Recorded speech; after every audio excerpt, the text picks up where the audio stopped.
I learned a lot. And I learned that it makes a difference. This was the diving board area, and I was one of the guards, and there weren't a lot of, there was a 3-meter board. And if you fell off sideways, you landed on the darn cement over there. And Corn Pop was a bad dude, and he ran a bunch of bad boys. And I did, and back in those days, to show how things have changed, one of the things you had to use, if you used pomade in your hair, you had to wear a bathing cap. And so he was up on the board, wouldn't listen to me. I said, "Hey, Esther, you, off the board, or I'll come up and drag you off." Well, he came off, and he said, "I'll meet you outside." My car, these were all public housing behind it. My car, there was a gate out here. I parked my car outside the gate. And he said, "I'll be waiting for you." He was waiting for 3 guys in straight razors. Not a joke. There was a guy named Bill Wright, Mouse, the only white guy, and he did all the pools. He was the mechanic.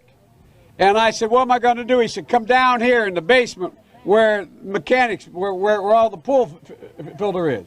You know the chain, there used to be a chain that went across the deep end. And he cut off a 6-foot length of chain. He folded up, he said, "You walk out with that chain.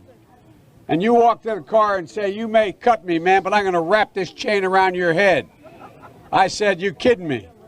He said, "No, if you don't come back." And he was right. So I walked out with the chain. And I walked up to my car. And in those days, you used to remember the straight razor. You'd bang them on the curb, get them rusty, put them in a rain barrel, get them rusty. And I looked at him, but I was smart then. I said, "First of all," I said, "when I tell you get off the board, you get off the board, and I'll kick you out again, but I shouldn't have called you Esther Williams. I apologize for that. I apologize, but I didn't know that apology was going to work." He said, "You apologize to me?" I said, "I apologize for that, not for throwing you out, but I apologize for what I said."